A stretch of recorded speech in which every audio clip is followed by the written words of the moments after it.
Jim, isn't this beautiful? It was a good idea of yours. The blue sky, the fresh air. Oh, I can't tell you what a tonic it is to be free of that town. If only for a few hours. You've been under a great strain. Pray God it's nearly over now. I'm sure it is. If the magistrate had doubted your innocence, he wouldn't have released your car. I do hope you're right. Over to the left. That's the chateau of Monsieur Levet, where Anne is attending the ball this evening. It's a forbidding-looking place. And secluded. Even though it's only 25 minutes from the main road to Paris and 48 minutes from the Maison Grenelle. You're very precise. I just timed it and didn't want to be late. She decided to go then? Yes, I'm lending her the car. She can be here in 50 minutes. I suppose she's eager to establish her innocence. Oh, Jim. She's chasing shadows. The letters have been right before. What about the one telling you about Arnaud? Do you mind if we stop for a while? I want to talk to you. Well, that sounds serious.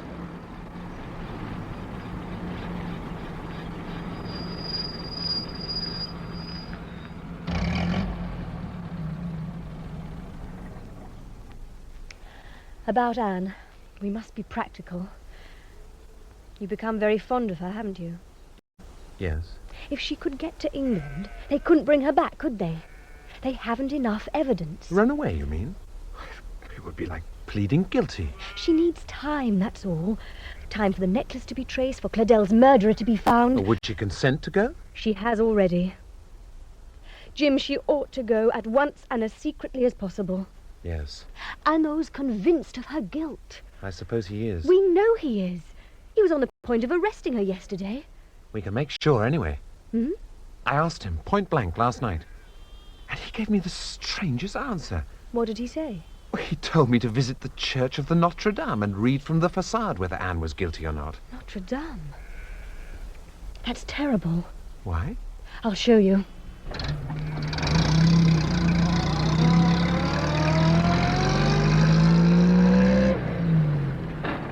Jim? Yes? Will you abide by what you see? If Arnaud thinks her innocent, she stays. If he thinks her guilty, she goes. All right. That's if it can be managed. We settled the details last night. I'll get you to Notre Dame by 5 o'clock.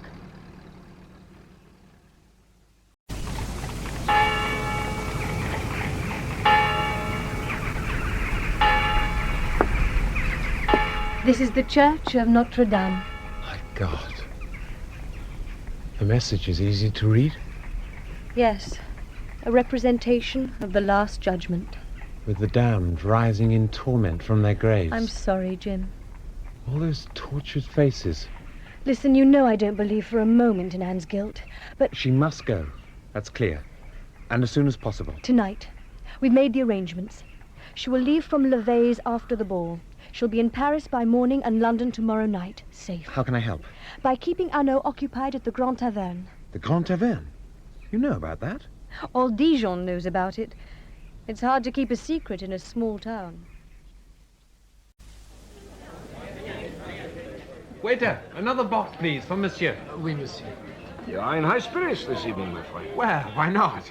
A little trip in the motor car today appears to have done you good. Of course. Blue skies, fresh air, charming company.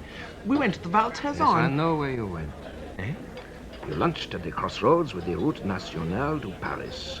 You ordered omelette, a cutlet of pork with salad, and a bottle of Clos du Prince in 1904. With coffee, you smoked a cigar, and Mademoiselle Betty a cigarette. You had no right to have us followed. No right. That was no casual outing you went on today. It was a rehearsal. The route minutely worked out in advance. Maison Grenelle, Chateau Levet, the Route Nationale to Paris. You know, don't you, about Anne's planned escape? Let her go. Let her go to England. I begin to see. But you can't get a conviction against her. You haven't the evidence. Even the pearl necklace hasn't been traced. It has, my friend. It has. You found it? Where? I have a question for you. Yes. The facade at Notre Dame. You have seen it? This afternoon. Betty took me. Ah, yes. That terrible bas-relief of the Last Judgment. Your message of Anne's guilt was very clear. Couldn't you have told me to my face? I should have. I see that now. I know you've been less than honest with me all along. Then I will be honest with you now. Here is a torch. And bring your stick. Come with me.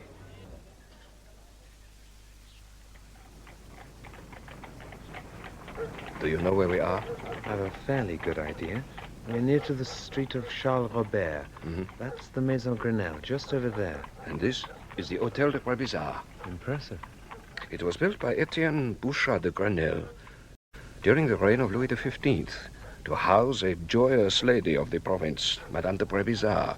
Yet there was no scandal. You know why? I have no idea. Because he constructed a secret passage between the hotel and his other residence, which was the Maison Grenelle. A secret passage? Good grief. Years later, Simon Harlow discovered this secret, bought back this house, restored the passage, and used it as old Etienne had done. He installed Madame Raviard, later Madame Harlow, and till her husband's death, they were free to carry on their liaison unobserved.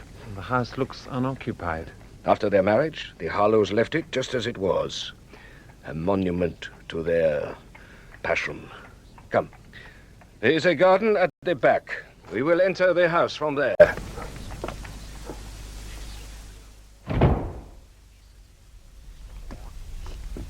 I know.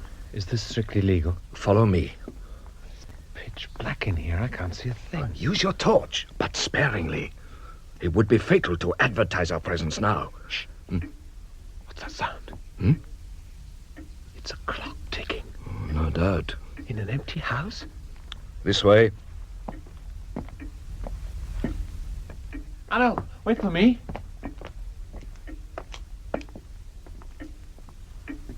Good Lord. What now? The place is furnished. Oh, yes. There are even fresh flowers in the vases. I know. Look. A Corona typewriter. Indeed. This is where the anonymous letters were written, isn't it? The scourge worked from here. Also, in that cabinet was where we found the pearl necklace. I don't understand. Later. We must be silent now. It will soon be time. We will wait here by the window. We can see the courtyard from here. Anna, what are we waiting for? What on earth's going to happen? Listen.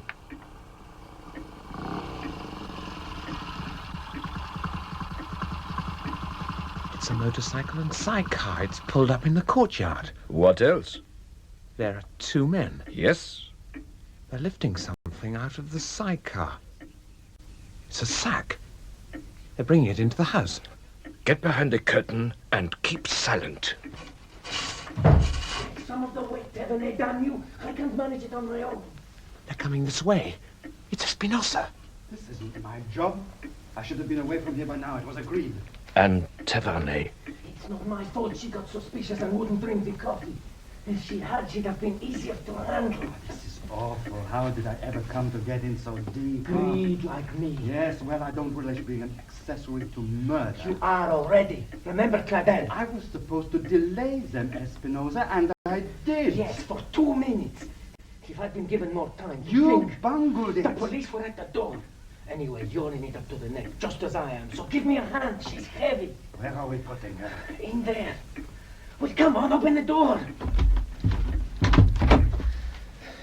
There. All right. Put it on the sofa. Good. Now, mademoiselle, keep still and keep quiet, or it'll be the worse for you. Do you hear what I say? You won't have long to wait. What now? We go. What else? Come on, then. You're all talk, Devonay, but when it comes to action... Oh, I'm getting out of here. Come on. They've gone. You've let them go. They won't get far. My men have the house surrounded. Then for pity's sake, let's release the woman in the sack. No. But you heard what they said. They're planning to murder her, whoever she My is. friend, I have so little proof to put before the court. You're prepared to risk a woman's life to obtain a conviction? I must. But shh, it's nearly over now. What's that? The secret passage from the Maison Grenelle. It runs from the sedan chair in the treasure room and comes out in here, a sliding panel. Close it behind you. Yes.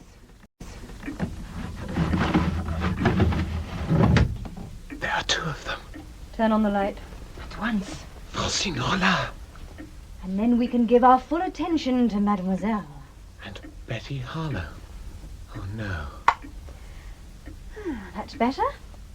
You have the scissors? Yes. Then you can get her out now. It can't be very comfortable for her trussed up inside that sack. The scissors are blunt. Be patient, Miss Upcott. I'm being as quick as I can. God, It's Anne. Oh, no. Not yet, Jim. Please, for pity's sake. I can't stand A few more minutes. That's all I ask. She must be brought to justice. There, that's better. Do you feel better now, Mademoiselle Anne? Oh, mon Dieu. She's watching me like a dead person. Stop looking at me, you. Is she ready? Yes. You can take the gag off. No one can hear her now. Hold still. So. Hello, Anne. What are you doing? Preparing a syringe. You won't feel much pain. 15 minutes. That's all the poison takes. You're going to murder me, aren't you? As you murdered Madame Harlow. You're bound to be caught. I think not, Anne, dear. Anno and your English friend Frobisher will imagine you to be in England. Your death and disappearance are my passport to safety. You wrote that letter, didn't you? Advising me to go to Madame Levay's tonight. I wrote them all. Here in my own little hideaway. Why? Dijon is a prison to me. I needed excitement. At first the letters were amusement, but then, as I soon discovered, a blackmailer can herself become vulnerable to blackmail. The victim become an accomplice, and Espinosa and Tavernet were greedy. You're wasting time, mademoiselle. Oh, what harm can it do if she knows the truth? We sent Madame an anonymous letter telling her that her affair with Simon Harlow had been discovered. Madame showed it to me as I was about to leave for the dance. She was very angry. During the evening, she came in here through the secret passage to check that her love letters were still safe. She found the place furnished, saw the typewriter, and came to the obvious conclusion. She returned to the Maison Grenelle and instructed Francine to bring me to her room on my return from the dance. I won't, mademoiselle, of course. I went to my room and filled the syringe, intending it for myself. Then we went to Madame's bedroom together. But now she was furious and much the worse for drink. She hurled abuse, threatened to cut me out of her will, stripped me to the skin. Then it occurred to me that my freedom and fortune were within my grasp. I injected the drug into her arm. I covered her mouth and held her down. That will do now. It was quickly over. How could you? Of course, I should have disposed of Madame's letters, but I didn't know that an inspector from the Sûreté would come sniffing round.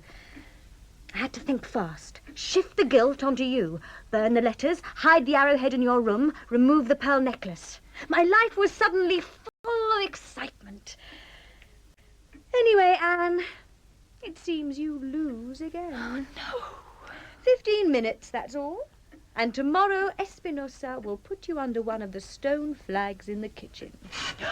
I think not, mademoiselle. No! This same. You won't take me. Oh, mademoiselle, no, no! Stop, Arno. Oh, let her. Eh? Mademoiselle, colored water doesn't kill. You're bluffing. You will see. As you say, it takes only 15 minutes. Oh, damn you! I removed the arrow poison from your desk this morning. Moreau, Patino, take these two ladies away. Oh, you filthy hands! I'll go! Au revoir, mademoiselle. I shall, of course, see you in court.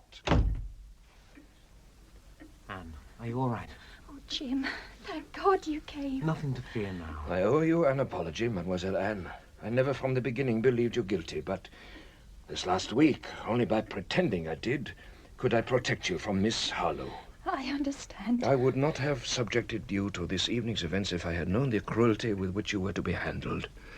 I would have sacrificed this crucial evidence. Forgive me. Monsieur Anno, but for you, I wouldn't be alive now. There is nothing to forgive. Then put these miseries behind you. The nightmare is over. I suggest you both return now to the Maison Grenelle by the direct route, through the passage to the sedan chair and the treasure room, and I shall explain everything to you tomorrow. Come along, Anne. Yes. Take good care of her, my friend. I will. Well, come on then, Anno. Don't keep us in suspense. It's time you spilled the beans. Spilled You the... told us how you solved the case. Oh. Well, there were two great mistakes made, my friends. One at the very beginning by Betty Harlow, one at the end by me. Mine was the less excusable. Betty's mistake was made when she panicked and sent that telegram to London. Why was it a mistake? Well, She claimed later that she had received an anonymous letter informing her I had been sent for, and that this letter had arrived on the Sunday morning. She had to say this, since she also claimed that the letter was in her room, which the commissaire had sealed at 11 o'clock on the Sunday morning. Yes, but I still don't see... Well, I was not sent for until the Sunday night. Therefore, I knew at once that she was lying. Hardly incriminating. It was enough to put me on my guard. She could so easily have said she had destroyed the letter. But she didn't, knowing quite well that she could write one and place it in the treasure room by way of the secret passage before the seals were removed. Yes, of course. Presumably she learnt you'd been called in from Maurice Thévenet. One must assume so, since he worked with the commissaire. My next discovery of note was the book by the learned Edinburgh professor. Which you picked out by the absence of dust. Also by the fact that it had not been in its place the previous afternoon. I noticed the telltale gap. Someone had returned the book to the library overnight.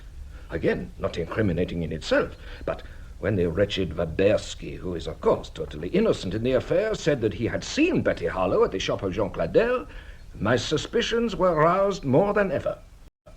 I have her followed. She is seen entering the Hotel Brebizard. Shortly afterwards, from the top of the Philippe Le Bon's tower, you and I, Frobisher, see smoke rising from the chimney of the sealed treasure room as she burns the letters written by Simon Harlow to his love. The wisp of black smoke. Miss Harlow and her friends were by now in some confusion.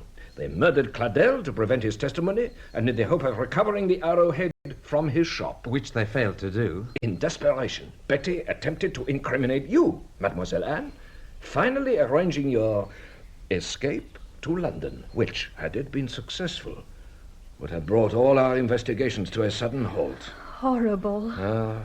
She would stop at nothing to cover her tracks. In the end, I needed to catch her red-handed, or no doubt she would have slipped from my grasp to continue her dreadful work. And never once did you take me into your confidence, I know. Well, how could I? Betty was your client. I couldn't fully trust you. Well, I heard this morning she's not my client any longer. She's engaged a famous advocate to handle her defense. I've been informed that she never wants to see me again. She found you attractive, my friend. One must expect a little spite. Inspector Anno, Mademoiselle? there's still something I don't understand. The clock. Ah, yes. Betty Harlow's alibi. I have the answer to that, too. What time is it now? Nearly 1:20. Ah, how convenient. Give me 5 minutes, and then follow me to the treasure room. Come this way. I'm ready now. But, Monsieur Anno, the hallway is in darkness. Why have you drawn the curtains? I want everything to be the way it was that night. Is this really necessary? No, Jim, please. I want to know. Very well. Mademoiselle Anne, I want you to open this door to the treasure room, as you did that fatal night. And then I want you to turn the lights on and off swiftly. During that moment, I want you to observe the time by the Louis XV clock on the marquetry cabinet. Is that understood? Yes. Very well. You may commence the experiment now. Good grief. Well? The clock said 10:30. Yes, 10:30. I saw it too. You're sure? Yes. Well, no doubt about it. And somehow the clock is higher again, as I remembered it that night. Exactly as you can remember it? Exactly. Then re-enter the treasure room now and discover the truth. Voila. But there's no clock on the cabinet at all. It's over there, on the mantelpiece opposite. But the clock face is reflected in the mirror on the wall, reversing the figures on the clock face. So what appeared to be 10:30 is in reality... 1:30. And at that time, on the 27th of April, Betty was already back home from Monsieur de Pouillac's ball. Having been provided inadvertently with what seemed a cast-iron alibi, she was not slow to realize the importance of that clock being on the table by the time the seals were broken. So she came in here, in the usual way. I rearranged the ornaments, placing the clock on the table and the Cellini jewel on the mantelpiece, where, I remarked at the time, it was displayed to little advantage. However, when I took it down to admire it, and saw 4 little marks on the shelf made by the feet of the Louis XV clock, everything became clear. You understand it all so quickly. Ah, I'm trained, my friend, that's all. I think we all deserve some coffee. I won't be long. A delightful young lady. Yes, indeed. She would make some English gentleman a splendid wife. Oh dear, I see from your proper look I'm becoming impertinent again. It is only because I wish you well. I know. You were saying a while back that you had made a mistake. What was it? I told you to read my estimate of Anne Upcott on the façade of the Church of Notre Dame. And I did. It was... No, monsieur. What you saw was the façade of the Church of Saint-Michel. What? Betty was banking on the fact that you are a stranger in Dijon, and that one church looks much like another. She took me to the wrong church. Yes, indeed. If you had gone to Notre Dame, you would have seen a frieze of devils, and amongst them one girl praying, a prisoner amongst the monsters, imploring passers-by for their pity and their help. That's what I sent you to see. I meant you to see there that Anne was an innocent victim. Instead... I saw grim evidence of her guilt. Huh? But I know what a risk Betty was taking. I could so easily have noticed it was the wrong church. I can't think how I didn't. She was playing for the highest stakes. Well, she'd have won, too, if it hadn't been for you. Who knows? Well, my friend, that is the end of the affair. I return to Paris, and you? Oh, no doubt you must hurry back to London. Well, I haven't made any firm plans yet. I thought I'd stay on a few more days. There are still a few more loose ends to tie up with Anne. Ah, an excellent idea. But what of your senior partner, the formidable Mr. Hapgood? Will he not be angry at the delay? No. I think just this once. He'll probably understand.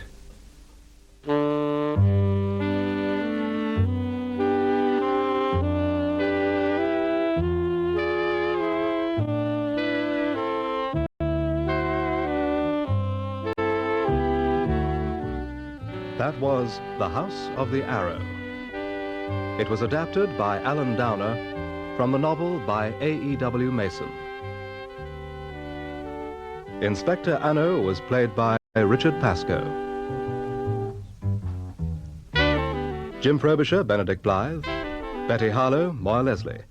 Anne Upcott, Deborah Makepeace. Francine Rollard, Carol Boyd. Boris Swabersky and Girardeau by Alfredo Michelson. Carlos Espinosa and Gaston by Clive Panto, and Maurice Thevenet by Mark Jones.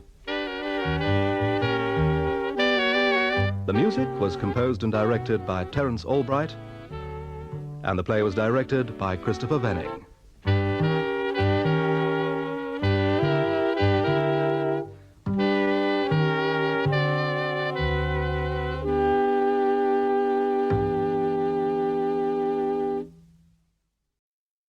Now a remarkable mystery from a pioneer of detective fiction. The Affair of the German Dispatch Box by Victor Whitechurch, adapted for radio in 2008 and read by Benedict Cumberbatch. Victor Whitechurch was an early and respected member of the Detection Club and one of the first writers to take police procedure seriously, submitting his manuscripts to Scotland Yard for vetting to ensure factual accuracy. At the centre of his stories is Thorpe Hazel, a vegetarian railway detective created to be as far from Sherlock Holmes as possible. Hazel solves puzzles with observation, logic, and an intimate knowledge of the British rail system. In The Affair of the German Dispatch Box, written in 1912, Hazel is called upon to intercept a German dispatch box containing a highly confidential document that has been stolen from the British government. Can the daring amateur sleuth outwit those who would put the secret into the wrong hands? Thrilling Stories of the Railway by V.L. Whitechurch. Cases from the private notebook of Thorpe Hazel, book collector, railway enthusiast, and gentleman of independent means. The affair of the German dispatch box. Thorpe Hazel often said the most daring case he ever undertook was that of the German dispatch box. Hazel was only halfway through breakfast at his house in Netherton when Moyston Cotterill, Under-Secretary for Foreign Affairs, was ushered in. He was a tall, thin man, suffering from want of sleep. "It's years since we met," he began. "And you have gained quite a reputation since college days." "Ah, you've read my monograph on nerve culture and rational food," replied Hazel. "No," said Cotterill. "I mean your reputation as a railway expert." "Oh, railways. They're just a hobby. Is that why you've come?" "I want to consult you on a delicate matter, Hazel. What I am going to say is quite private." "Certainly." "To cut matters short, a very important document has been stolen from our office. We have no proof, but are certain that this document is in the hands of the German ambassador. The ways of diplomacy make action difficult. If we were to demand the surrender of this paper, we should be met, I have no doubt, with a bland denial that it is in the ambassador's possession. Our secret agents have told us that Colonel von Kriegen, a messenger of the German embassy, has been ordered to start at midday with dispatches to Berlin. It's more than likely, in fact it's a dead certainty, that this document will be in his dispatches. Now, if it gets into the possession of the German Chancellery, there will be international trouble which might even land us in a continental war. If you can devise any means of preventing the transit of this dispatch, you would be rendering the country a real service." "How is he likely to carry the document?" "In his dispatch box, together with other papers, and his journey will be guarded by German secret police." "My dear fellow, you have given me a hard nut to crack." Hazel lit a cigarette and smoked hard for a few minutes. Presently he asked Cotterill if the dispatch box had a handle. "Of course," replied the Under-Secretary. "A leather handle. All the dispatch boxes of the German embassy are of the same pattern, about a foot long, 8 inches broad, and 5 inches deep, with a handle on the top, a dark green box." Hazel's face lit up. "You haven't one exactly like it?" he asked. "Yes, at my office." "Will the key be with the Colonel?" "Of course not. The ambassador here will lock it, and it will not be opened till it is in the hands of the Chancellor in Berlin." Hazel jumped to his feet. "Cotterill, there's just one plan that occurs to me. It's a desperate one, and even if it succeeds, it will land me in prison." "In England?" "Rather. I'm not going to play any tricks on the continent. Now, suppose I am imprisoned, what would happen?" Cotterill said quietly, "Oh, you'd escape." "Very good. I shall want help. Have you got a knowing fellow whom you trust? He must be a sharp chap, mind." "Yes, one of our private men, Bartlett." "Good. There are just 2 hours before the Continental train starts. Wire Bartlett to meet you, and I'll write out instructions for you to give to him. The chances are terribly against us, and I can only do my best. I shall follow you to town by another train. What is this von Kriegen like?" Cotterill described him. "Good. Now, you must be off." 3/4 of an hour later, Hazel came out. He had put on a dark wig, black serge suit, and straw hat. A clerical collar completed the deception of a clergyman in semi-mufti. A military-looking man, his fair moustache strongly waxed, and carrying a dispatch box, walked down the platform beside the boat train. He selected a first-class compartment. 2 men followed him closely, but unobtrusively. One posted himself by the window and kept a steady lookout onto the platform. The guard had just put his whistle to his mouth when a man came running down the platform. It was only a clergyman, and the man at the window gave a smile. With a rush, the clergyman made for the compartment. Frantically, he threw his bag, umbrella, and papers into the carriage. The train had just begun to move. "I thought I'd lost it," exclaimed the intruder, taking off his hat and wiping perspiration from his forehead. "It was a close shave. Oh, thank you, he added, as one of the men rather ungraciously picked up his bag and papers from the floor, at the same time eyeing him closely. But Hazel, in his disguise, opened the Guardian with an easy air, looking round at his three companions in such a naturally inquisitive manner as to thoroughly disarm them. The Colonel lit a cigar and said, half apologetically, "I hope you don't mind smoking?" "Oh, not at all," returned the clergyman with an amiable smile. Hazel was beginning, as he read his paper, to take stock of his surroundings and the positions in which the three were seated. Immediately opposite sat Colonel von Kriegen, watchful and alert. Beside the colonel was the precious dispatch box. On the next seat, guarding the dispatch box on that side, sat one of the secret police agents, while the other had placed himself next to Hazel and, consequently, opposite the box, which was thus thoroughly guarded at all points. The chances of carrying out his plan were very much against him. He had really hoped to secure a seat beside the box. After a bit, he looked out of the window, watching the country as they sped through it. Once, just as they were passing through a station, he leant his head out of the window. The three men exchanged glances. The colonel smiled and shook his head. Hazel sat down, took out a cigarette, and placed it in his mouth. Then he began feeling in his waistcoat pocket for a match. As it was apparent that the clergyman could find no matches, the colonel's politeness came to the front. "Can I offer you a light, sir?" "Oh, thanks," replied Hazel, shifting to the edge of his seat. "Perhaps I may take one from your cigar." Every action that followed had been most carefully thought out. As he leant over towards the German, he held the cigarette with the first and second fingers of his right hand, with the end of it in his mouth. He kept his eyes fixed on the colonel's. Meanwhile, his left hand went out through the open window, dropped over the sill, remained there for a moment, then came back and crossed over the front of his body stealthily with the palm downwards. It was all over in a second before the three Germans had time to grasp what was happening. He had his face close to the colonel's, and he had taken a puff at the cigarette, when suddenly his left hand swooped down on the handle of the dispatch box. His right hand flew forward into the colonel's face, and before the colonel could recover, or either of the others take action, Hazel had tossed the dispatch box out of the window. They were on him at once. He sprang up, back to the window, and made a little struggle, but the colonel and one of the others had him on the seat in no time. Meanwhile, the third man had pulled the electric safety signal and looked back along the line. "I can see it!" he cried triumphantly. The whole affair had taken place so suddenly that the train began to pull up within 15 or 20 seconds. The guard was out of his van in an instant, running along beside the train. "What is it?" The agent beckoned him to come up. Heads were out of windows, and this matter was private, so the guard climbed onto the footboard. "A dispatch box has been thrown out of the train," whispered the agent. "We have the man here, but we must get the case. It's only a little way back." "Very good, sir," replied the guard quietly, waving an arm towards the rear of the train. The train began to reverse, and very soon a small dark object could be seen alongside the rails. As they drew close, the guard held out his hand, motionless. The train stopped, and he jumped off. "Is this it?"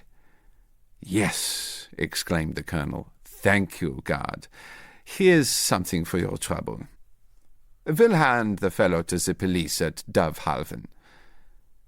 Colonel von Kriegen lit another cigar as the train went on and looked at Hazel. "I'm afraid you didn't quite succeed, sir.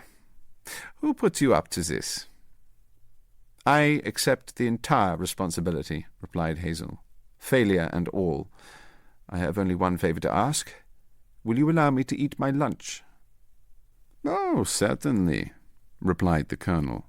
"I should like you to travel all the way with us, but international law prevents that." Hazel bowed, and the next moment was placidly consuming plasmon biscuits and drinking sterilized milk. "Try a diet of macaroni and Dutch cheese," were his last words to the colonel. "They both help to build up the grey brain material. Useful in your position." When the train arrived at Dovehaven, Hazel was marched to the station. The superintendent looked at him curiously, but nothing was said. It was strange, however, that he was not locked up in an ordinary cell, but in a small room. It was also strange that the bar of the window was loose, and that no one was about when he dropped out of it that night. The German police, when they heard about it, smiled. Diplomatic affairs are peculiar, and they knew this particular criminal would never be caught. Meanwhile, the colonel journeyed on to Berlin with a full assurance in his mind that the papers in his dispatch box were intact. He handed the latter over to the Chancellor, who, as a result of a cipher telegram, was eagerly expecting it. Somehow his key did not fit the lock. "Colonel, this is not one of our boxes, surely." The colonel turned pale. Snatching up a knife, the Chancellor forced open the box, with a cry of dismay issuing from his lips as he drew out the contents. The current number of Punch, in which he figured in a cartoon, and a copy of the Standard, containing an article on foreign policy that had been carefully marked. It is needless to record the ensuing conversation between the Chancellor and Colonel von Kriegen. At about the time it was taking place, the German ambassador in London received by post the original dispatch box, and its contents minus the incriminating document, which now reposed safely in the Foreign Office. "How is it done?" said Hazel afterwards when telling the story to a companion. "Oh, it was a pure trick, and I'd hardly expected to bring it off. Fortunately, Bartlett followed out all my instructions to the letter. I told him to wear an Inverness cloak, to provide himself with the duplicate dispatch box, very strong fishing twine, a snap hook, and a light walking stick with a forked bit of wire stuck in the end of it. Now, the only difficulty about his job was the presence of other travellers in his compartment, which had to be the compartment behind mine. But, as it happened, there were only 2 maiden ladies who simply thought him mad on fresh air. The cloak served for a double purpose, to hide the box and to conceal his movements from the occupants of his carriage when the time for action came. I was to let him know which side of the train was the sphere of action by putting my head out as we ran through eastward. He would then get to work accordingly. He had the snap hook tied to the end of the fishing line. By leaning out of the window and slinging this hook on the fork of his walking stick, he was able to reach it along the carriage and slip the hook over the handle outside my door, where it hung by its cord. He then dropped the stick and held the cord loosely in his right hand, the slack end ready to run out. This, you will observe, kept the hook hanging on my handle. With his left hand he drew the dispatch box from under his cloak and held it outside the carriage, ready to drop it instantly. Of course, he was standing all the time, with his head and shoulders out of the window. When I leant forward to light my cigarette, I slipped my left hand out of the window, found the hook, grasped it, and kept it open with one finger. You can guess the rest. I swung my left hand suddenly over the dispatch box, snapped the hook over the handle, and pitched it out of the window as lightly as possible. The same instant, Bartlett dropped the duplicate box from the train, grasped the line tightly as the real dispatch box flew out, and hauled it in hand over hand. We very soon had the dispatch box safely stowed under his cloak, and on reaching Dove Haven, took the next train back to town. Unluckily, I quite forgot to ask the police at Dove Haven to have a dish of lentils ready for me in my brief imprisonment, but they made me an exceedingly well-cooked tapioca pudding. Thrilling Stories of the Railway by V.L. Whitechurch was read by Benedict Cumberbatch. It was abridged and directed by Fiona Kelcher.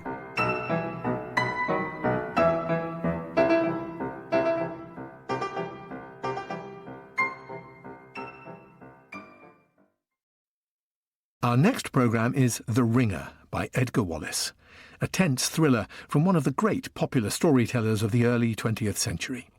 This vintage 1973 radio production brings to life one of Wallace's best-known works, a play that marked a turning point in his extraordinary career, from newspaper boy to celebrated dramatist and writer of best-selling fiction.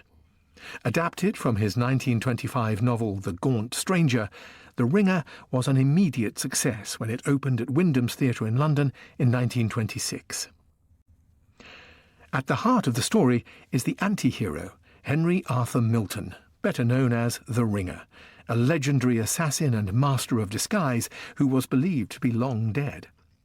Seeking revenge for his sister's death, he returns to London, leaving a trail of fear and uncertainty in his wake. Starring David Davis as the Ringer and Alexander John as Inspector Wembury, this is The Ringer.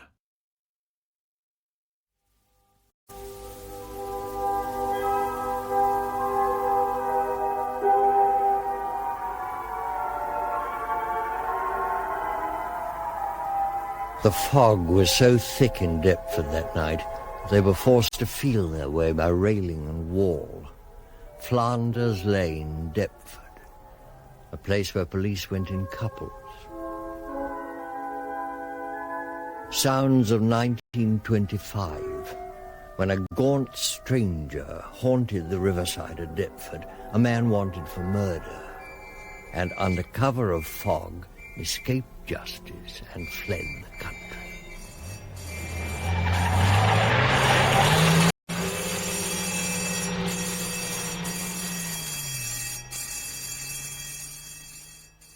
The night the Ringer got away, and some months later, the Australian police reported that the body of a drowned man taken out of Sydney Harbour was almost certainly the Ringer. Almost certainly, because the Ringer could ring changes on himself, and no one was absolutely sure, or absolutely safe. And soon there were other sounds, sounds that brought the Ringer too near for comfort. A plane flying through the mist which shrouded the countryside between Hatfield and Welwyn, just outside London, and coming into land. And then a cablegram to Scotland Yard. Very urgent, stop, Australian police report Ringer left Sydney by plane and is believed to be making for London. Message ends. Sounds that bring the Ringer too near for comfort.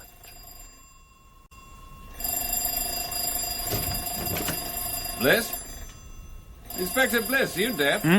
What? Oh, no, not deaf. Busy. It's not my office anyway. You answer that thing. Thank you very much. Hello? Is that Scotland Yard? Yes, this is the Assistant Commissioner's room. Yes. Is the Assistant Commissioner there? No, he's not here at the moment. Well, it's very urgent. I suppose he's heard the Ringer's back in London, eh? You must ask him that. Yes, but if the Ringer's back, I mean, it's pretty serious, huh? I shall ring back. Will you please tell the Assistant Commissioner the Ringer's back? Yes, I'll tell him. You'll ring back. Why is the Assistant Commissioner holding this inquiry anyway, Wembury? Surely you know, Bliss. Oh, you've been away, haven't you? Yes, in America. I wish I'd never come back. I've had a soft job there. Yes, well, the chief had the Ringer case in hand, but he's away ill. So Colonel Walford's taking it for him. Well, Walford's about as much knowledge of the job as my foot. Oh, I see. And that's why he's sent for all you people from Deptford, where the Ringer used to operate from. Deptford. There's you, Wembury, and your police surgeon, what's his name? Lohman, Dr. Lohman. Yeah, that's the fellow. He's got a hell of a nerve. He tried to teach me my job earlier on this morning. But why on earth has Walford fetched him up from Deptford? He's damn clever at cross-examination. The day we had Prideaux the poisoner up here at the yard, Lohman put him through it. What do you mean, put him through it? He questioned him in this very room. And he gave himself away. Yeah, anyone could have done that, even you.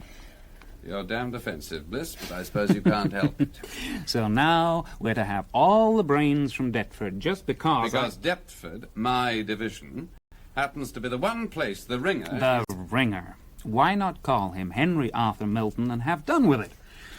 And now we've got this letter from an old lag in Maidstone prison who says he can recognize Henry Arthur Milton. Ah, Sam Hackett, you mean? Yeah. He comes from Deptford, too. He would. Well, suppose he does recognize Henry Arthur Milton, or pretends he does. Who else is going to identify him? You, for one, Inspector Bliss. Not me. I never saw the swine. He had his back to me the day I went to pinch him. I just laid my hands on him when there I was, on the ground with 4 inches of good knife in me. No, who else has seen him? Morris Meister? Meister, eh? That shady solicitor from... Oh, he's from Deptford, too, isn't he? I'm afraid so. He's got a house and offices there, in Flanders Lane. I bet Meister never saw Henry Arthur Milton plainly in his life. Too full of dope, for one thing. Yes? Is that Inspector Bliss? Yeah. The man who wrote us from Maidstone prison has arrived. I've told them to send him straight up. Yeah. Keep in till I come.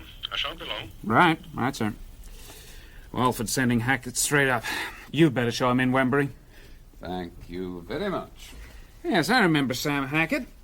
6 years ago, I got him 18 months at the London Sessions for housebreaking.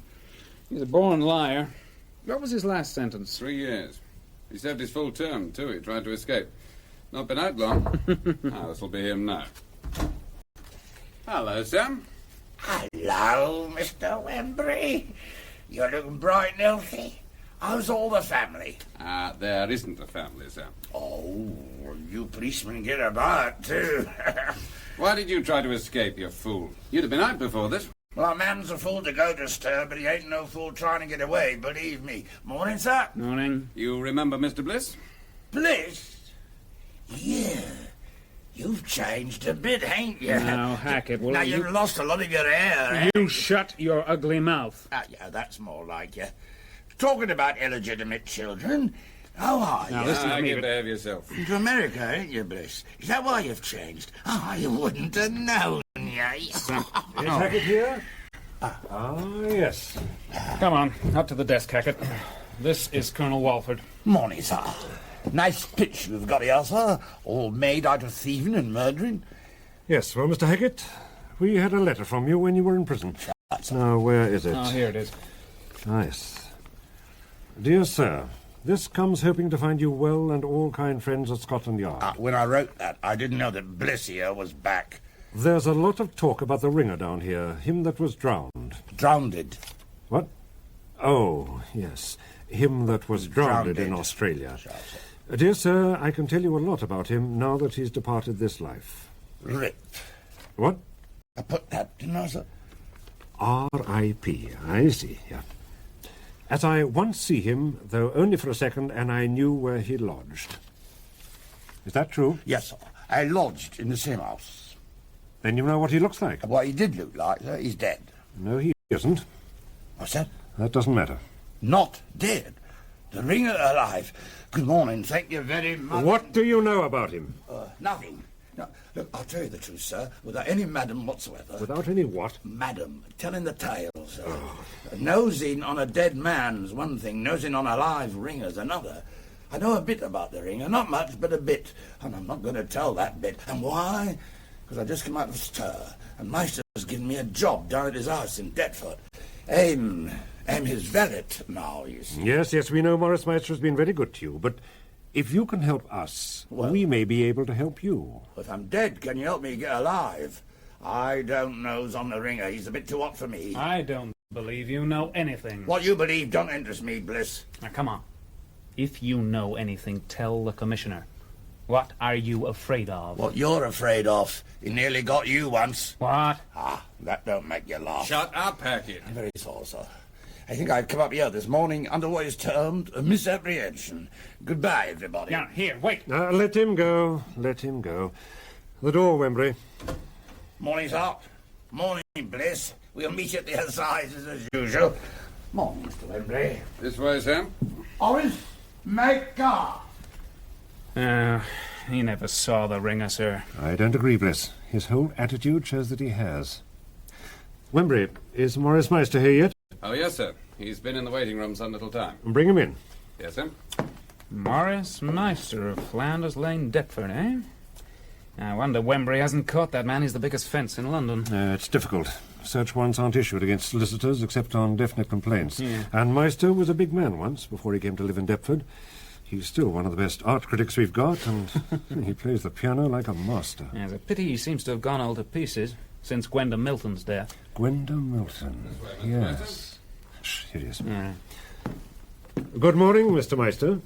I think there must be some mistake. I thought I was going to see the Chief Constable. Yes, but I'm afraid he's ill. I'm taking his place. Let me relieve you of your hat and stick. There, we'll put them on my desk. Do sit down. Thank you. Shut the door, Wembury. Yes. I was asked to call at 12 o'clock. It is now 12:49. And I gather that while I've been waiting, you've interviewed a servant of mine, Hackett. I'm sorry to have kept you waiting. Yes, well, you may like to know that I have a case to defend at the Greenwich Police Court. God knows what will happen to the poor devil if I'm not there. Your colleague's face is vaguely familiar. My name is Bliss. Oh, I'm sorry. I thought I knew you.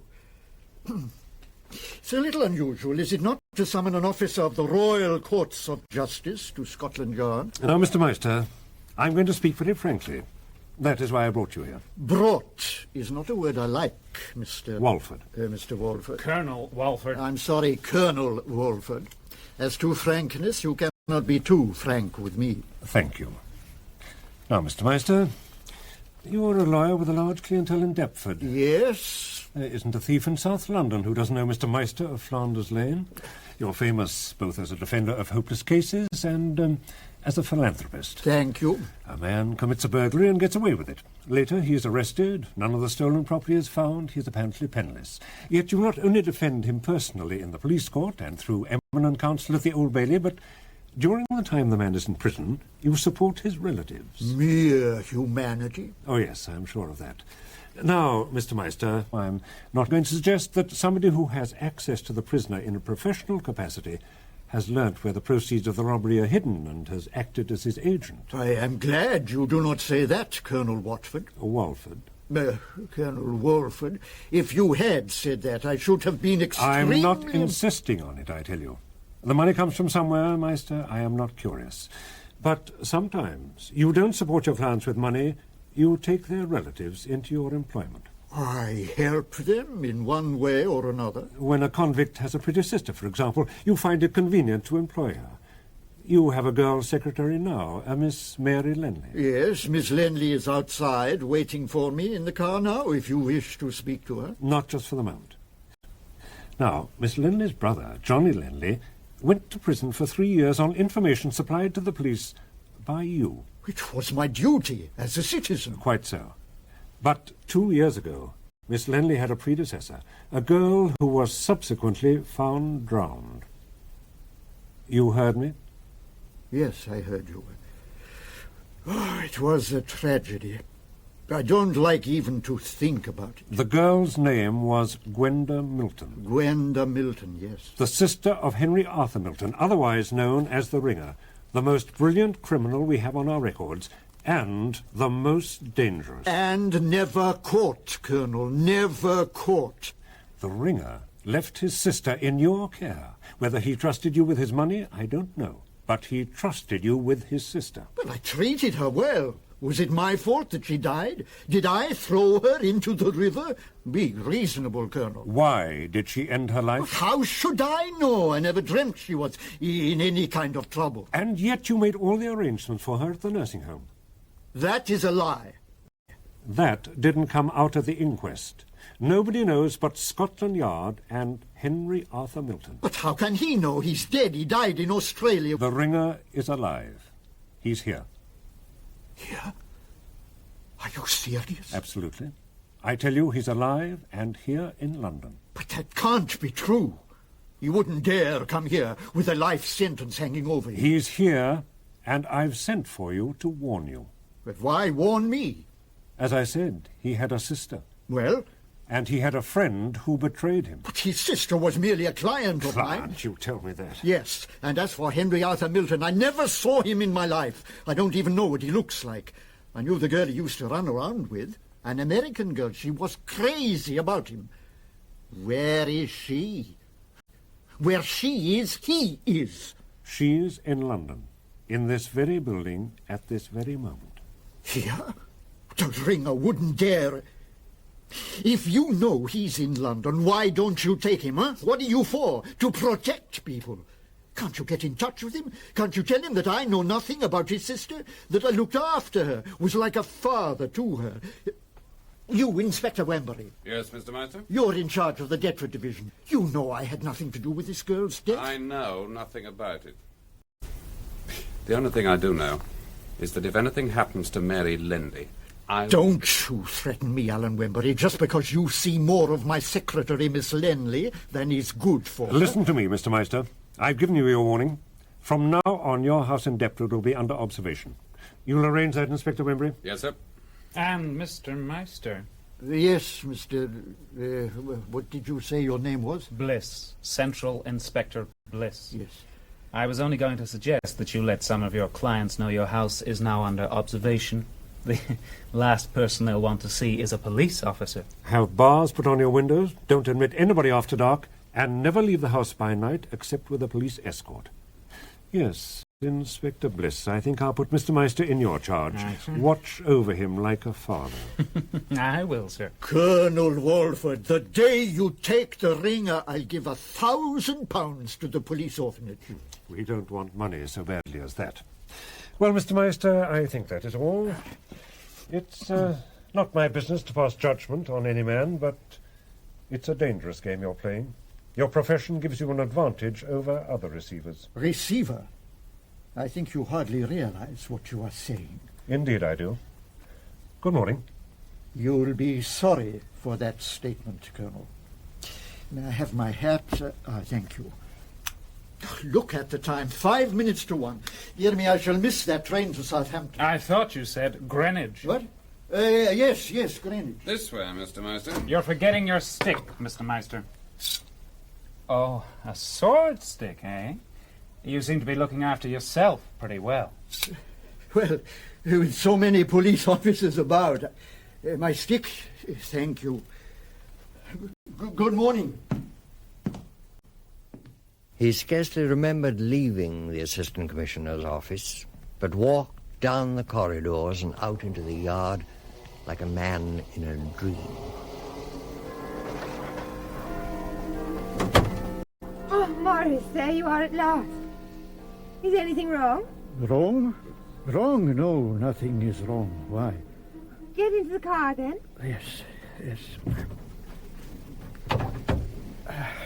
What is the matter, Morris? Yes, of course, Mary, we ought to be getting home. You want to go back to Deptford? Yes, back to Deptford. Oh, driver, straight back to Flanders Lane, please. Very good, miss. Was it something awful, Morris? Awful? No, a lie, that's all. Tried to scare me. He thought they'd rattle me. That man, Bliss, was there. You know, the fellow you told me about. I can't quite place him, Mary. Did young Wembury tell you anything about him?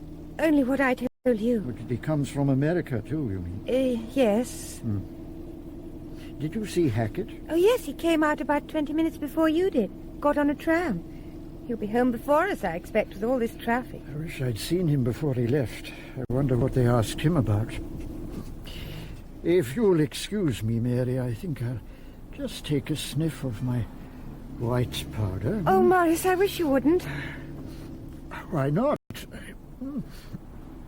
That's better. That's much better. Young Wembury was there, of course. You know, Mary, he threatened me. Oh, surely not. Alan threatened you. Yes, he did. I took no notice, of course. Oh, Morris, while you were in there and I was waiting, I bought an early edition of the evening paper. Look. Prison riot, life of Deputy Governor in danger. Well, what about it? It was at the prison my brother Johnny's in. I'm a bit worried. He's always so impetuous. You don't think he's done anything stupid and... Of course, there are no names here. There never are. But I hope Johnny wasn't involved. It would mean the loss of his mark. Loss of his... He'd have to serve his full sentence. Oh, no. Another 2 years. I couldn't bear it. Mary, dear, I want to talk to you. You know, I'm sometimes terribly lonely in my house in Flanders Lane. I was wondering if you would sometimes spend a few of your evenings with me. I'm sorry, Morris, but that just wouldn't be possible. That sounds very ungrateful, I know, after all you've done for me, but people would talk, and I am your secretary. Well, won't you come to supper one night and try me, I played the piano for you. It bores me to be always playing to myself. Don't you think you could come up just one evening? I'll think about it. Thank you, my dear. I wonder who is on the rack at this moment. You mean at Scotland Yard? Yes, I give a lot of money to know just what is happening in room C2 at this very moment. And who is the unfortunate soul facing the Inquisitors. I'll not be in the way, will I, Colonel? Not at all. Come along in, Dr. Lomond. It was good of you to come up from Deptford with Inspector Wimberry. But how can I be of help to the three of you? Cross-examination, Doctor. We remember your success with Prideaux. Oh, poor old Prideaux. I wish I didn't know so much about criminology. As an amateur? Yes, as an amateur, Bliss. But we get there sometimes. Eh, Wembury? Oh, you mustn't mind Inspector Bliss. He doesn't like Scotsmen. I wish I was wearing my kilt.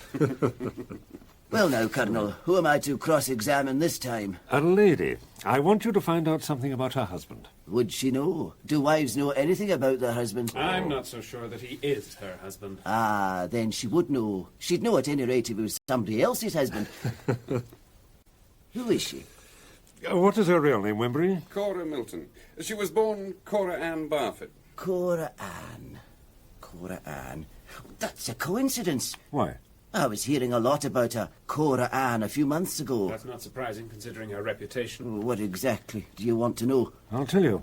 This girl is now the wife of a particularly dangerous criminal, Henry Arthur Milton, more commonly known as the Ringer. The Ringer?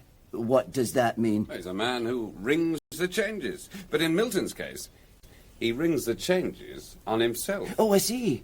Or don't I see? In Deptford, they swear he can change the colour of his eyes. That's the kind of thing they would say in Deptford.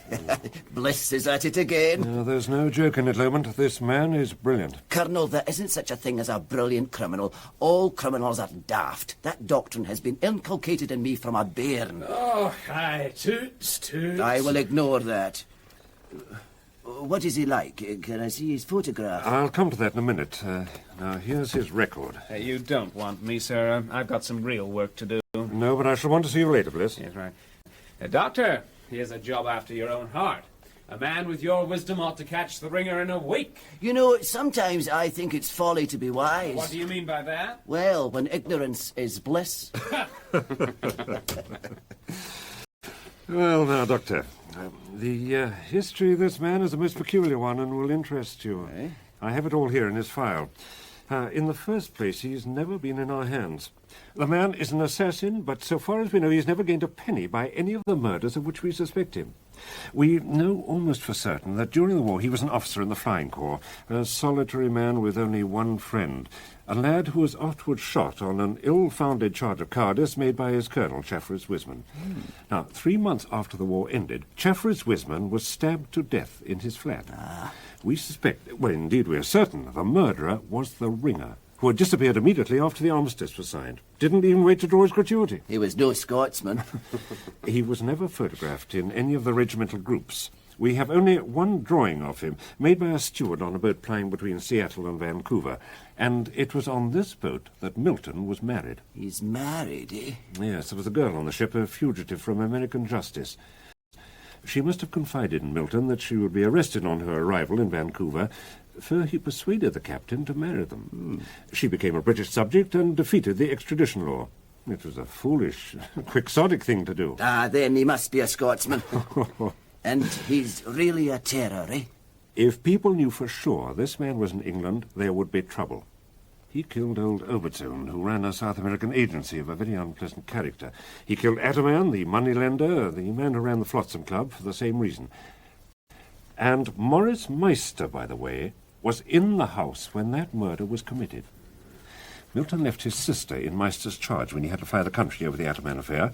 He didn't know that Meister was giving us information about his movements. But he knows now. He knows, yes. Our information is that he was in Australia 8 months ago and that he is now in England. And if he is, he has come back with only one object, to settle with Meister in his own peculiar way. Meister was his solicitor, and he was always running around with Gwenda Milton. Gwenda Milton? Yes, the Ringer's sister. Aye.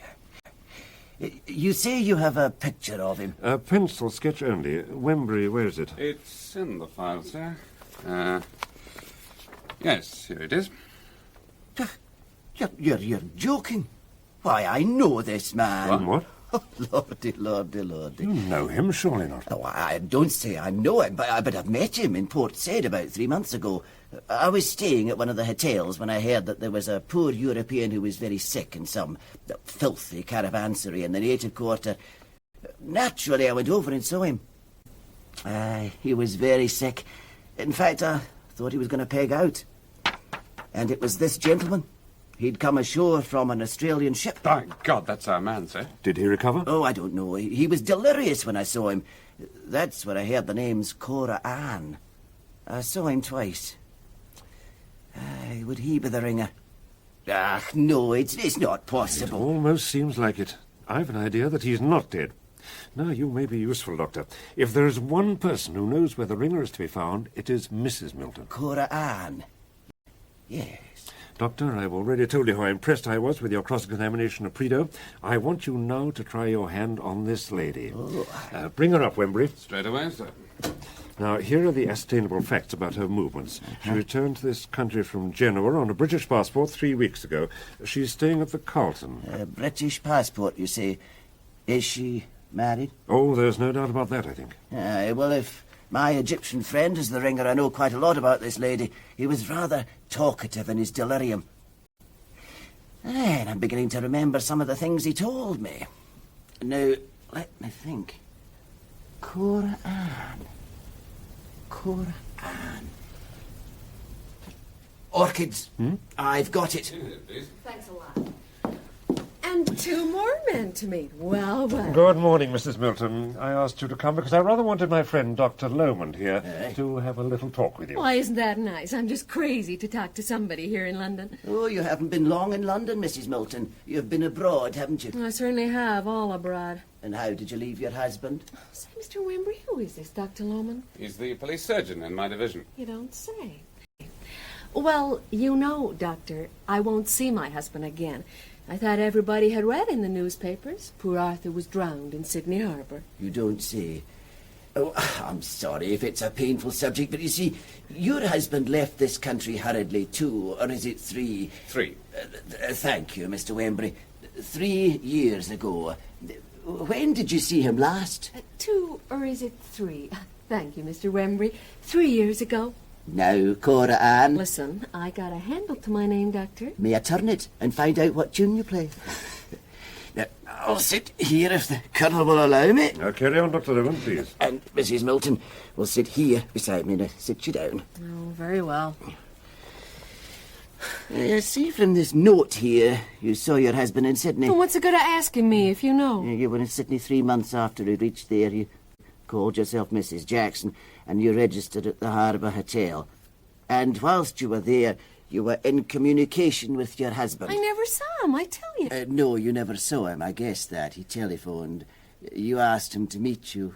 Or didn't you? I'm not quite sure. You don't want to tell me, eh? I suspect he was scared that there was somebody trailing you, scared that you might lead the police to him. Scared? Where'd you get that word? Nothing would scare Arthur Milton. Anyway, he's dead. And now has nothing to be scared about if he was a Presbyterian. Let's bring him to life, shall we? Come up, Henry Arthur Milton, who left Melbourne on the steamship Themistocles on the anniversary of his wedding and left with another woman. Oh, that's a damn lie. There never was another woman. Oh, listen. You put a raw one over there. I'm a fool to get sore with you. I don't know anything. That's all. And I needn't answer a single question. I know the law in England. I'm going. Wembury, open the door for Mrs. Milton. Yes, Doctor? It is Mrs. Milton, isn't it? Say, what do you mean? Oh, I thought it might be one of those artistic marriages that are so popular with the leisure classes. You may be a hell of a big doctor, but your diagnosis is all wrong. Really? Married and everything? Uh-huh. First in the ship by captain, and that's legal.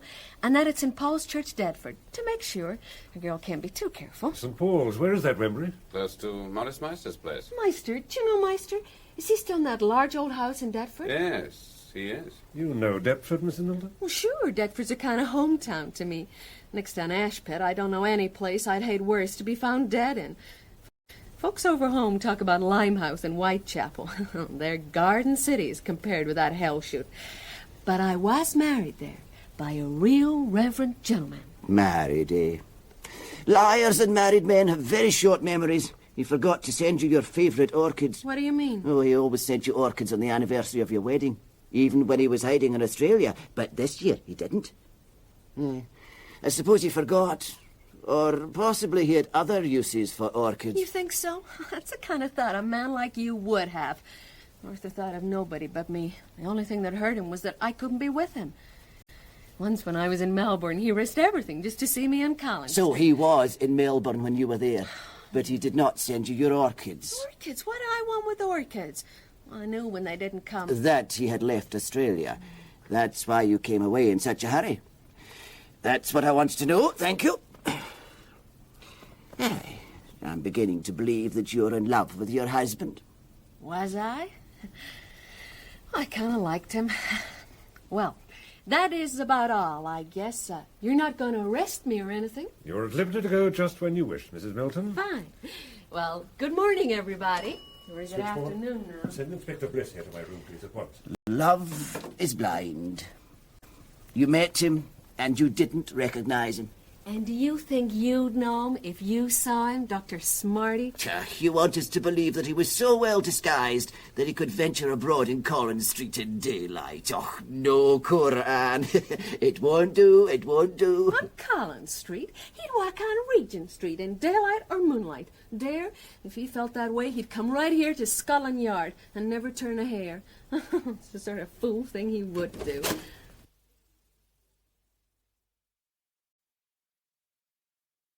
You sent for me. Oh, no. Oh, no. What did I mean? You sent for me? Yes, 1 minute, Bliss. What's the matter, Mrs. Milton? What is it, Mrs. Milton? What scared you? Oh. She'll tell us everything in a minute, Colonel. Oh, give me a glass of water, please. Water, yes. She's frightened of something. Perhaps I was responsible. Give me that glass, Wembley. There you are. Now, try a drop of this. Sorry, it isn't whiskey, but it may help pull you round. Thank you. Better now? Yeah, I'm fine. Well, I guess that lets me out. Quite sure? Yeah, I'm all right. I'm not gonna faint. Arthur just hated women who faint. Mrs. Milton, why were you so distressed? Did you see something? See something? Yeah. Well, I tell you, it was this drawing of Arthur on your desk. I just caught a glimpse of it, and, well, it kind of gave me a shock. You see, as I told you, I kind of liked Arthur. Wembley? Yes, sir? Get Mrs. Milton a taxi. Messenger? Taxi at once. Now, there's nothing to be afraid of, Mrs. Milton. You're at Scotland Yard. Oh, aren't you all perfect gentlemen? Roast a woman's soul out of her, and then send her home in a taxi when she's got a car of her own. And say, don't be so damn sure there's nothing to be afraid of at Scotland Yard.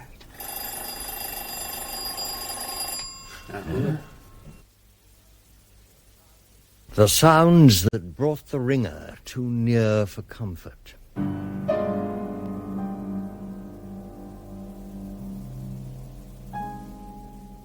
Here was a mystery that was never solved until that night of horror when the ringer came again to Maurice Meister's house in Flanders Lane.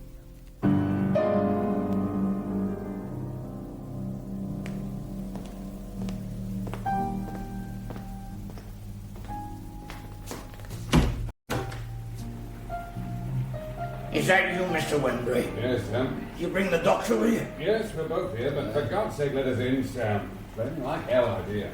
Dirty night for the dogs, eh? Come in. Ah, this is a new stunt, isn't it, Sam? Ringing up the police station for the divisional surgeon. Aye. Why didn't you send for Meister's own doctor? I didn't know who his doctor was, and he's been in a terrible state all day. Listen to him, banging away on the pianoforte. And he's all dopey, like he can't hear nothing, he can't see nothing. He puts the wind up me, he does. Musical with it, that's bad. I like a bit of music myself, but the tunes he plays gives you the creeps. Ask him. Says he's lonely without that secretary of his. Miss Langley? Yeah, she's been away in the country all day, and this is what happens. He's all right when she stays on a bit in the evenings, but that isn't very often. Well, I'll step in and see him. Do what I can for him, eh? You were afraid you'd be suspected if he died, eh? That's the worst of having a bad record, Hackett. That's right, Mr. Wembley, but I got a good job here. Forget my manners. Would you care to have something to drink, sir? Not just now, Sam. It's all on the house, sir. Nice little stuff around here. all this cut glass and the silver and all, it'd sell well. Yeah, what would I get for this lot? About 3 years. Oh, yeah, Mr. Wembury, can I ask you something? Yes. Go on, Sam. What's Bliss doing on your manor? My manor? Yeah, your district, yeah. Mr. Bliss? Here? Ah. Well, I didn't know that. Are you sure, Sam? I couldn't make any mistake about a mug like that. He's been hanging about here ever since I've been here. Why? I don't know. I found him hiding upstairs yesterday. Mr. Bliss? I said to him, "What are you doing off up here?" I said. And what did he say? What did he say? Yes, what did he say? Nothing. A chatty sort of fellow. Ah, here's Dr. Lohman back. Is he all right, Doctor? Meister? Oh, Lord, yes. Oh, what a lad. Is this the poison that's killing him? That's not poison, it's scotch. No, the stuff that's settling Meister is cocaine, Wembury, the white powder. May I offer you a drink of some whiskey, Doctor? Hello, what are you, a factotum? No, sir. I'm an Englishman. And proud of it, eh? No scotch for the moment. This is a queer kind of a house, Wembury. Yes. And some queer things have happened in these rooms, I should imagine. Yeah, have you noticed these panels, on the walls? They're holler. It's more like a rabbit warren than a house. I'll tell you something, Governor. There's more than one way into this house. There's a muddy creek down by the river, and I believe they can get in from there. A sort of secret passage. No, well, it's not so secret now, is it? Tell me, Hackett, have they put the window bars in yet? Yeah, they have. Yeah, what are they for? To keep the ringer out. A ringer? Is that what them bars are for? Yeah, I'm through with this job. I wondered why old Meister wanted me to sleep in. No, you're afraid of the ringer, are you? How? What's your name? Hackett, sir. Samuel Hackett. Samuel, would you like to make an honest £5? Just put it straight in my hand. I'm from Aberdeen. Oh. I pay on results. Tell me something about the ringer. Something I don't know. Now, look here, sir. I want to give you a word of advice. I wouldn't nose on the ringer if I was you. He's a killer. A killer, is he? I wonder, would he kill a doctor? He ain't a particular bloke, sir. Doctor, lawyer. Aye. Perhaps that's why Meister has this sword stick of his handy here in the hall. I say, Lomond, I don't think we'd better touch anything. Meister may raise a kick. What's that? What? I thought I heard... Samuel, who else is in this house besides you and Meister? Nobody. The old cook's ill. Who gets Meister's breakfast? I do. A biscuit and a corkscrew. Samuel, what's above here? The lumber room. What's up, Doctor? I thought... What? That distant bell I hear. No, nothing. You knock it. You ain't off putting the wind up me. Must know Meister started to play again. Yeah. That's a bit better tuned too, isn't it? The doctor's done him good. So we'd better be going back to the station. Show us out, Sam. This way, please, and you'll need your Macintoshes. We only need thunder and lightning to make it a dirty night. Good night, Sam. Be good. And if you can't be good, you can't.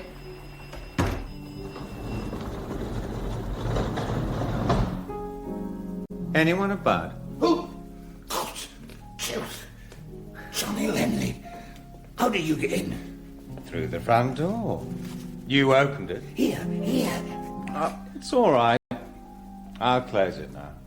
So I was right about that way in. Before I heard the secret panel, Lord love a duck, I never expected to see you, Johnny. Not so much of the Johnny. Give me a light. You are. Some of Meister's best fags, too. How long have you been out? Only this morning. Where was you? The Scrubs? I didn't see you there. I was on the moor. Over the Alps, eh? You look well. God blimey, Dartmoor must be a blooming holiday. You can have my next lot. What are you doing here? Some sort of flunky? Certainly not. I am a personal servant. A friend of Meister's? Friend of that kind of bloke? Why, look, when Meister goes past the zoo, all the snakes get up and touch the Chesterton. But do you know who else is working here? My sister, yes. She told me. Says he's been kind to her. That's why I've come to see him. One of the reasons. Sam, this kindness business, What's the idea? Well, I've only been working here for Meister a short time, but you're a man of the world, Johnny. You ever seen a weasel be kind to a rabbit? Well, that's it, is it? I thought so. I'll go in and see him now. Give him a bit of a surprise.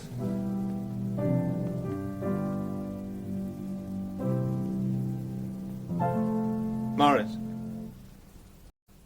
Morris Meister. Johnny! I can't believe it. You're seeing me, all right. Out! I thought you... About 2 years too soon, eh? My dear fellow, this is really amazing. Have a drink. No, thanks. Amazing, amazing. How did you get your ticket? Oh, don't tell me that you were the brave fellow in that prison riot that saved the deputy governor's life. I'm afraid so. And they've remitted my sentence. I'm out on ticket of leave. Well done, well done. Never mind about that. I've seen Mary this morning. Oh, that's why she didn't come to work here today. I thought she'd gone into the country. Why did you stop Mary's allowance? Because, my dear fellow, I can't afford to be charitable. I left you the greater part of £600. Well, my dear fellow, there was your defence. I know the fee. Why did you stop her allowance? Now, why did I? I was worried about her, a girl living alone, no work to do. I thought it would be better to give her some employment. Kept her mind occupied, you understand? I've always taken a fatherly interest in Mary. Keep your fatherly paws to yourself when you're with her, will you, Morris? My dear fellow, John. And listen, if there's been any monkey business, as there was with Gwenda Milton, I'll take that 9 o'clock walk for you. What? From the cell to the gallows. What a very picturesque way of putting things. Melodramatic, hmm? But you won't walk for me. I shall read the account in bed. I always read those accounts in bed. They soothe me. Ever go to the cinema, Johnny? Listen to this. The condemned man spent a restless night and scarcely touched his breakfast. He walked with a firm step to the scaffold and made no statement. A vulgar end to a life that began with so much promise. Hanged men look very ugly. I've told you, Morris. Any monkey business, and I'll get you, even before the ringer does. The ringer? You have that illusion too. How amusing. The ringer. Here am I, alive and free. And the ringer, where is he? That sounds almost poetical. Dead at the bottom of Sydney Harbour, or hiding in some unpleasantly hot little town. A hunted dog. He's in London, and you know it. As near to you as that man I saw just now outside your barred windows. Isn't this beautiful? Is there a woman in the world who can exalt the heart and soul of a man as this does? Is there a woman worth one divine harmony of the master? Was Gwenda Milton? To hell with Gwenda Milton and Gwenda Milton's brother, alive or dead. Don't mouth her name at me. Why do you annoy me, my dear Johnny? I've no quarrel with you. Now, what is it you want? I want some money. For one thing. What'll you give me for this? This emerald. Where did you get that? I collected it on my way here. It was left with a friend of mine. That's all I have for my 3 years. The man who was working with me got away with the rest of it. Well, that was lucky for him, wasn't it? Very lucky, or it would have been if he'd got away with it. What do you mean? He didn't get away with What? it. He hid it. He told me before I sent him off to South Africa. You know that empty house of mine in Camden Crescent? Yes. Well, he planted the stuff behind the cistern on the roof, and it's still there now. What rotten trick are you up to? No rotten trick, I assure you. You've been to prison, and what have you got for it, huh? There's good stuff behind that tank, and you've paid for it. Thank God I have. That house in Camden Crescent is still mine. I can give you the key. Get the stuff tonight. Well, think about it. But if you're trying to put me away... My dear Johnny, I'm trying to do you a good turn. What's the number of the house? I've forgotten. Here's the key. Number 57. You'd better take this card as well. Now, there you are, my dear boy. We'll meet again soon. Mr. Meister, sir, come round. And here's Hackett, come to see you out. So there's a party at the front door to see you. Me? Who is it? Told me not to give any name. This party said, just say I'm from the Ringer. What? The party's a lady. Oh, a lady. Well, show her in, Hackett, and show Johnny Lenley out. Yeah, Governor, I can't stand this place. I'm giving you me notice. Oh, go to hell. And the next time I'm pinched, I'm going to get me another lawyer. The next time you're pinched, you'll get 7 years. That's why I'm going to change me lawyer. I knew a man like you who thought he was clever. He asked me to defend him at the settlement. Don't call that clever. Defend him? I'd see him dead first. You'd be better off. Come on, Johnny, and we'll send the lady in. He's in here, missus, if you care. Thanks a lot.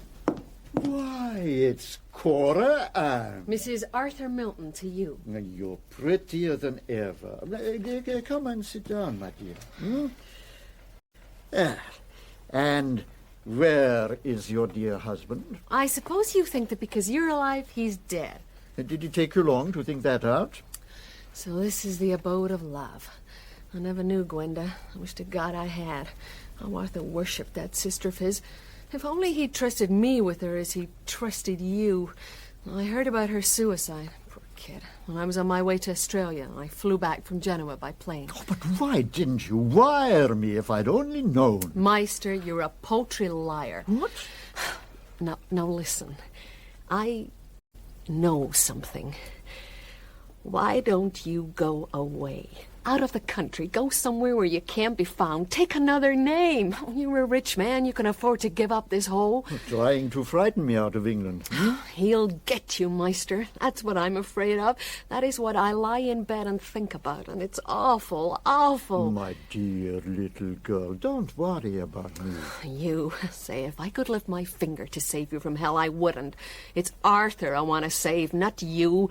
Get out of the country. Get away. Give him a chance to forget that he wants to kill you. Oh, how ingenious. He dare not come back himself, and he sent you to England to get me on the run. Oh, if you're killed, you'll be killed here. Here in this room where you broke the heart of his sister, you fool. Not such a fool, my dear, that I'd walk into a trap. Suppose this man is alive. In London, I'm safe.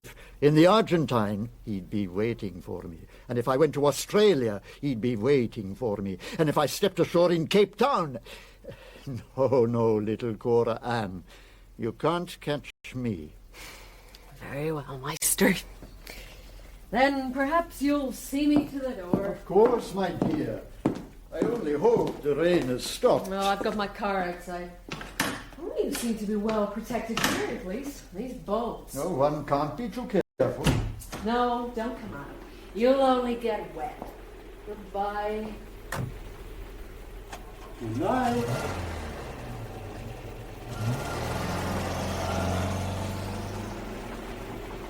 Mr. Meister? Yes? Yes, who is it? Central Inspector Bliss of Scotland Yard. Everything all right here, Mr. Meister? Yes, quite all right. Yeah. Has Miss Lenley's brother, John Lenley, been here tonight? Yes. Is there anything wrong? No. I thought I saw him leave, but I didn't see him arrive. Really? And why are you interested, Mr. Bliss? Just looking after you like a father, Mr. Meister. Good night.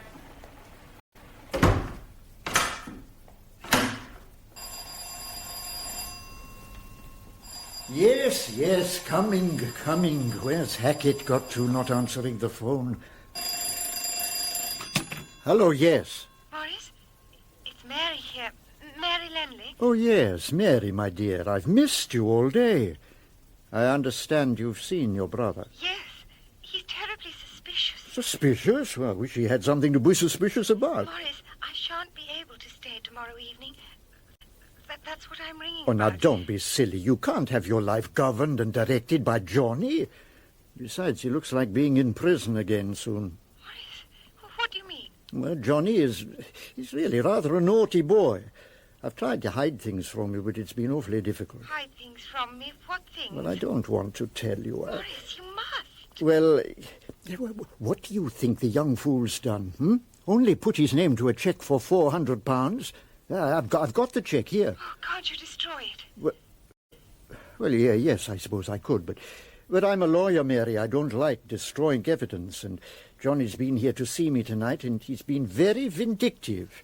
If only in self-defence, I feel I've got to keep this thing. Now, look, Mary, are you there? Yes, Maurice? Well, I want to talk to you about Johnny and everything. I can't now on the phone. I'm being overheard. Now, come round to supper tonight, the way I told you. You know I can't. But why not? The last time I came, you were impossible, and people are talking about Gwenda Milton. All right. If you don't want to come, don't. Why the hell should I worry my head about Johnny? What should I? Oh, Maurice, please, don't be unreasonable. If you really want... I don't care whether you do or whether you don't.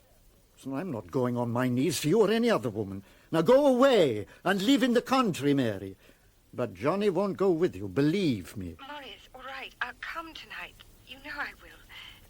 What time? Well, come about 11. All right, Maurice, I will. And if you want a chaperone, Mary, bring the ringer. Oh, Maurice, don't. Goodbye. Goodbye. Number, please. New Cross 1288. New Cross 1288.